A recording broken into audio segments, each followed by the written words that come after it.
Ya pemirsa, jumpa lagi dengan kami di Akademi Aliarkam. Pada video kali ini, kami akan berlanjut dengan sesi kelima dari kelas pengantar ekonomi politik Marxis kami, di mana akan dibahas tentang topik reproduksi ekonomi. Ya, pada kesempatan kali ini kita akan memeriksa sejauh mana reproduksi kapital terjadi secara menyeluruh atau holistik. Sebelum itu, kami mengingatkan kembali untuk teman-teman semua supaya terus mengikuti video-video dari kami supaya mendapatkan gambaran yang lebih utuh mengenai pengantar ekonomi politik Marxis. Dan tentunya akan lebih baik lagi jika teman-teman juga membaca buku pegangan kita, Marx Capital, yang ditulis oleh Ben Fine dan Alfredo Saad-Filho. Oke, kita langsung saja. Di video sebelumnya, kita belajar tentang sirkuit tunggal kapital industrial. Kapital secara menyeluruh merupakan pertemuan sirkuit-sirkuit yang berbeda dan saling terintegrasi satu sama lain.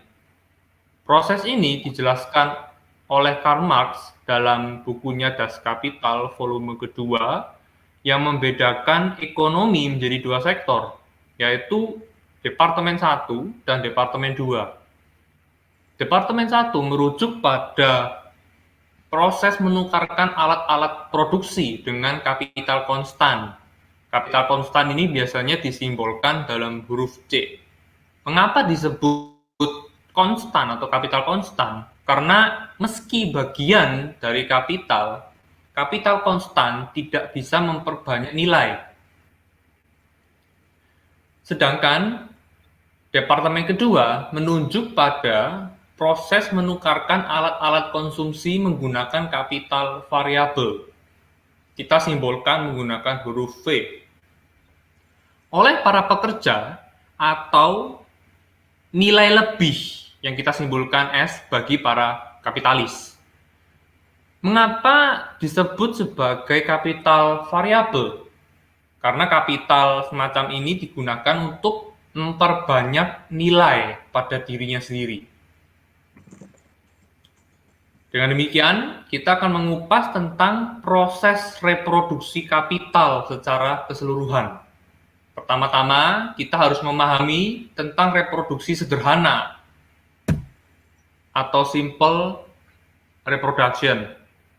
Lalu yang kedua, kita akan membahas tentang reproduksi diperluas atau expanded reproduction.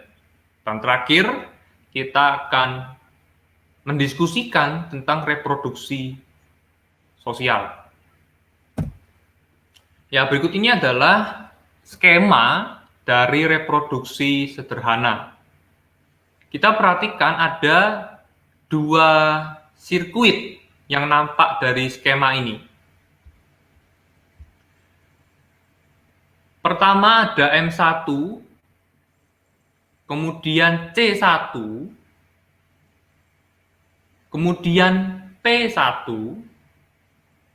berlanjut kepada C aksen 1, dan menuju M aksen 1. Sirkuit yang kedua, M2, kemudian ke C2,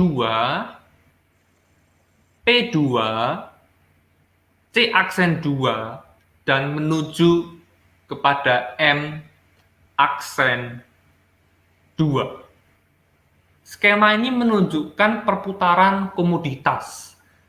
Para pekerja membeli barang-barang dari Departemen 2 menggunakan upah yang mereka dapatkan dari para pemilik modal. Dan para pemilik modal membeli alat-alat produksi menggunakan nilai lebih dari Departemen 1.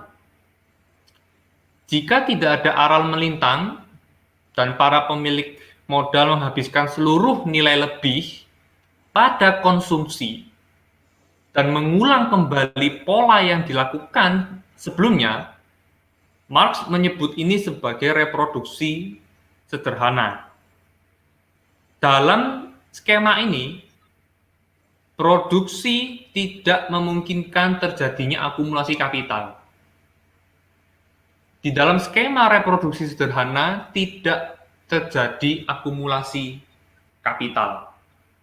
Karena nilai yang dimiliki oleh para pemilik modal atau nilai lebih itu langsung digunakan. Lalu bagaimana dengan reproduksi diperluas?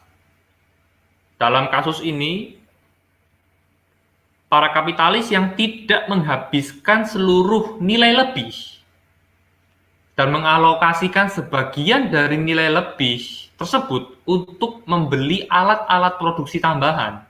Disinilah letak akumulasi kapital. Di dalam bentuk reproduksi diperluas atau expanded reproduction, disinilah terjadi letak akumulasi kapital. Berbeda dengan skema reproduksi sederhana, di mana nilai langsung digunakan, nilai lebih langsung digunakan lalu habis. Di sini nilai lebih dipakai untuk menambah alat-alat produksi. Sekedar tambahan teman-teman, sekedar catatan, kita tidak akan membahas akumulasi kapital terlampau panjang pada video ini, karena pembahasan tentang topik tersebut akan dielaborasi lebih lanjut di video berikutnya. Dan terakhir adalah reproduksi sosial.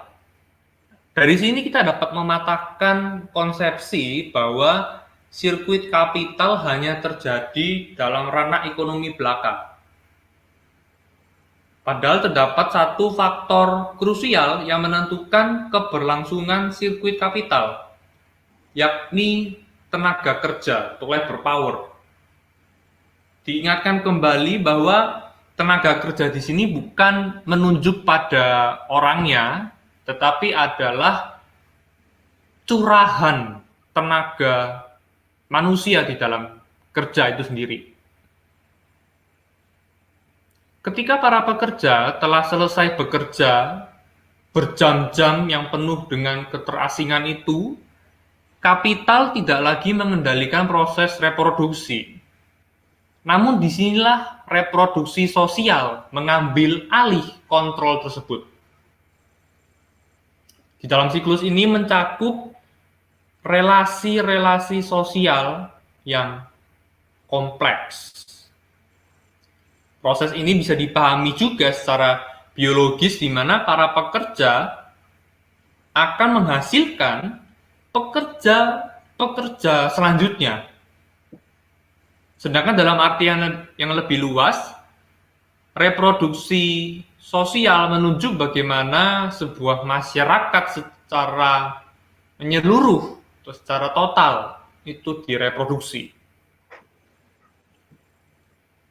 Reproduksi sosial bisa kita gambarkan sebagai payung yang melingkupi seluruh faktor-faktor non-ekonomi.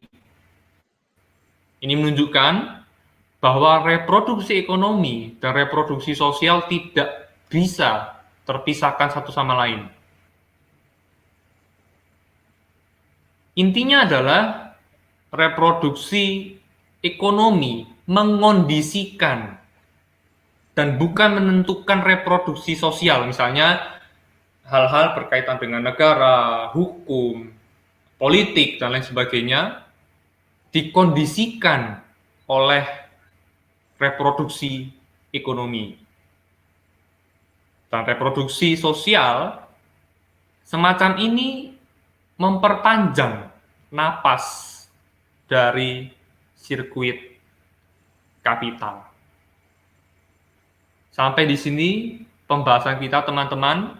Tetap semangat dan terus belajar. Jangan lupa subscribe, like, follow, komen, add, dan share akun-akun kami di YouTube, Instagram, dan Facebook. Sampai jumpa di sesi-sesi berikutnya.